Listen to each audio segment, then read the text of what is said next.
Ici, on vous demande de savoir est-ce que vous allez être active duty, est-ce que vous allez être reserve, est-ce que vous allez être National Guard, est-ce que vous allez Coast Guard, est-ce que vous allez aller en active reserve. Si tu veux savoir quel component choisir, si tu veux savoir, puis choisir l'armée reserve, tu dois choisir l'armée active, tu dois choisir le National Guard, c'est que cette vidéo, elle est pour toi.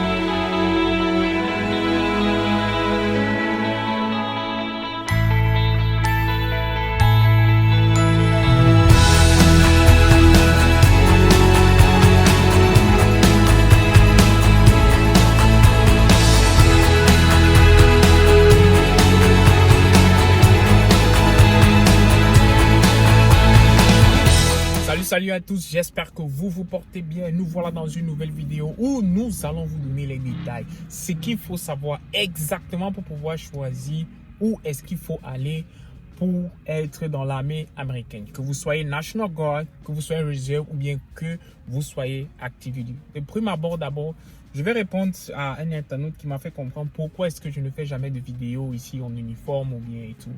Premièrement, les vidéos que je fais, c'est quand je ne suis pas en service, bien sûr. Et s'il arrive que vous voyez dans une de mes vidéos, je porte mon uniforme, ça veut dire que cette période de temps-là, je suis en service. Je respecte mon uniforme, mais je ne saurais porter l'uniforme. Pourquoi?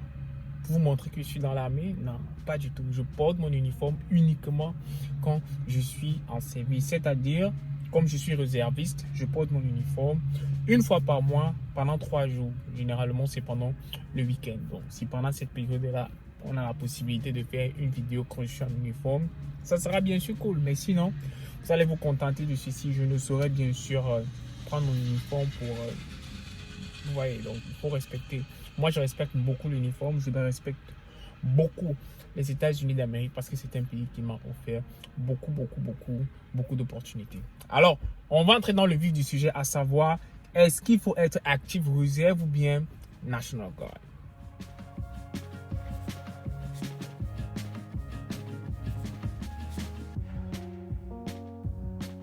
La réponse, sans doute, va vous étonner, mais il n'y a aucun détail.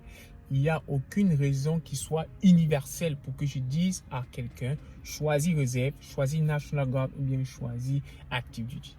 Tout dépend de vous, tout dépend de ce que vous voulez faire, tout dépend de la voie que vous entamez. À l'encontre, il y a des exceptions à la règle, il y a des grosses exceptions. C'est-à-dire, si vous avez l'âge qui est clos, c'est-à-dire un âge qui est proche du fait de l'âge selon lequel c'est la limite pour entrer dans l'armée américaine. Par exemple, si vous avez à partir de 32 ans, je vous conseillerais dans les plus grandes mesures d'aller directement Active Duty et après bientôt si vous voulez switch, vous pouvez aller réserve pour terminer bien sûr votre carrière. Pourquoi quand vous êtes plus âgé, vous devez aller en Active Duty?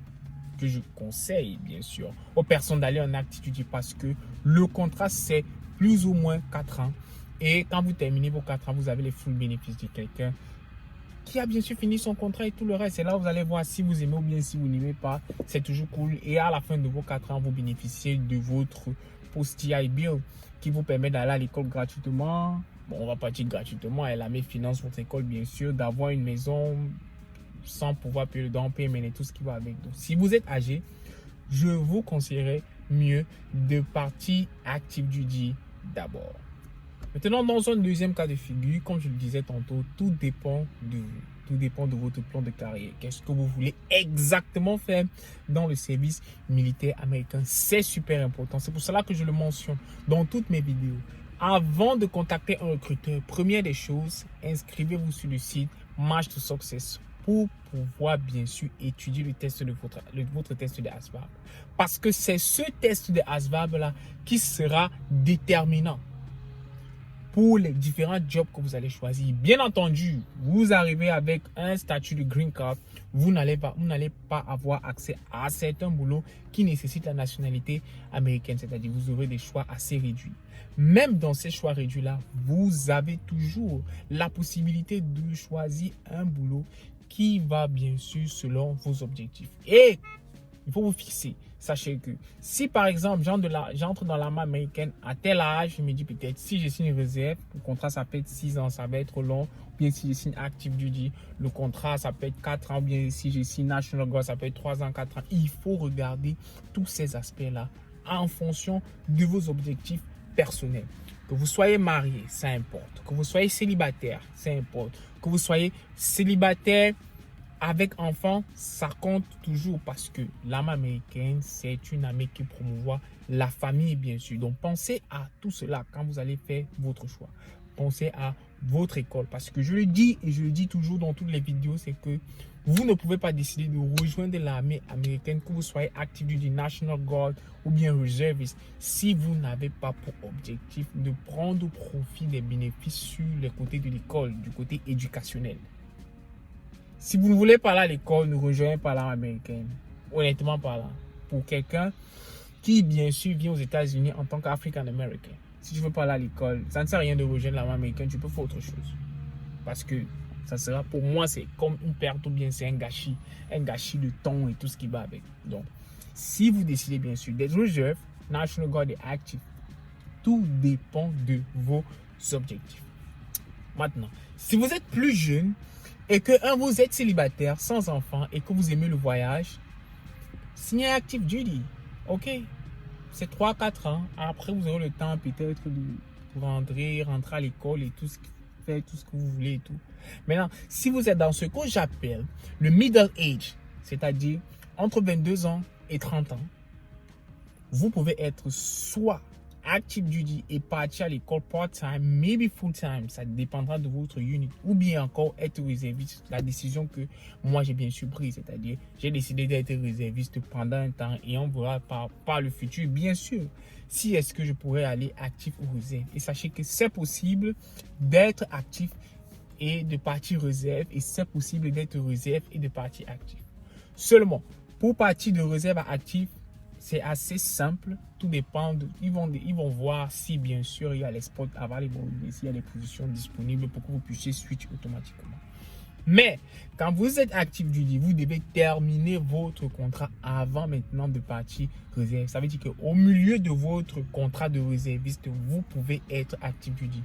Mais vous ne pouvez pas être réserve au milieu de votre contrat de actif duty. Prenez tout cela en compte quand vous allez faire votre choix. C'est super important. Première des choses, choisissez votre field.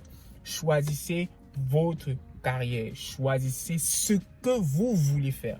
Aux États-Unis, vous pouvez définir ce que vous voulez. Donc, et en plus encore, quand vous choisissez d'aller dans le secteur de l'armée américaine, choisissez d'abord ce que vous voulez faire. Ensuite, maintenant, travaillez sur ce que vous voulez faire et faites le choix de votre comportement en fonction de ce choix. Alors, votre mission à vous, c'est quoi? C'est de vous informer. Ne pas écouter les on-dit. Même si les informations sont en anglais, prenez la peine de les traduire. C'est super important pour vous. C'est de votre vie qu'on parle. Ce n'est pas de la vie de quelqu'un, en fait. Parce que je vois souvent des gens se dire que c'est en anglais, je ne comprends rien. Il va dire que une autre personne va m'écrire en me disant que j'entends des choses, tel a dit ceci, tel a dit cela. Non. Toutes les informations que je vous donne sont 90% pures. Elles viennent de goarmy.com. Goarmy.com. Si vous ne comprenez pas ou bien si vous cherchez un boulot, comme je l'ai dit tout le temps, regardez le boulot que vous voulez faire et tapez MOS, in the military ou bien in the army. Ça va vous donner le titre du travail qu'on fait dans l'armée. Ne m'écrivez pas en me demandant que est-ce qu'il faut devenir pilote, je vais faire dans les human resources, la mécanique, la plomberie. Ce sont des questions que je ne réponds pas. Parce que vous avez tous les éléments nécessaires pour savoir exactement le boulot que vous devez faire. C'est-à-dire, si vous voulez faire plomberie, tapez plombery MOS in the Army, quelque chose va sortir. Et quand ça sort, vous partez sur Requirement. Ça va vous dire exactement ce qu'il vous faut. Et quand vous regardez, vous allez regarder, il y a une partie, on met Enlisted, on met Officer et on met tout ce nombre de choses. On met le temps du training et tout cela. Tout est sur Internet. Je ne sais pas seulement votre téléphone, je ne sais pas trop, pour regarder les faux trucs sur le net et tout. Donc, il faut être organisé, aller chercher l'information parce que c'est l'information qui va vous libérer de toutes les questions que vous posez actuellement. Donc, il faut que vous puissiez vous mettre au travail. Si vous avez un plan de carrière, allez sur Internet, tapez le nom de votre travail et après, avec ça, à côté de ça, vous mettez MOS in the Army. Ça va vous sortir le boulot bien, les types de boulot associés à ce que vous voulez faire dans le militaire. Et ça vous dira exactement ce que le boulot fait et les requirements. Parce que tout aux États-Unis, c'est une histoire de requirements. Les requirements, encore, c'est encore appelé les qualifications. Qu'est-ce qu'il vous faut pour faire X ou Y job? C'est ça ce qu'on appelle requirements. Et là, ici et aux États-Unis, tout est clair. GoArmy.com. Allez sur GoArmy.com. Tu veux savoir si tu veux être actif, cherche ton boulot et tout. Après, tu regardes, tu finis de faire tes recherches. Nous sommes là. Tu peux écrire à la chaîne. On va te répondre dans la mesure du possible, bien sûr. Et on vous donnera toutes les informations nécessaires dont vous avez besoin pour faire votre choix. Alors, il faut conclure en se disant que quoi? Allez vous inscrire sur le site March to Success pour préparer votre test de ASVAB. On le dira encore et encore. Allez vous inscrire sur le site March to Success pour préparer votre score de ASVAB. Ciao, ciao la fin.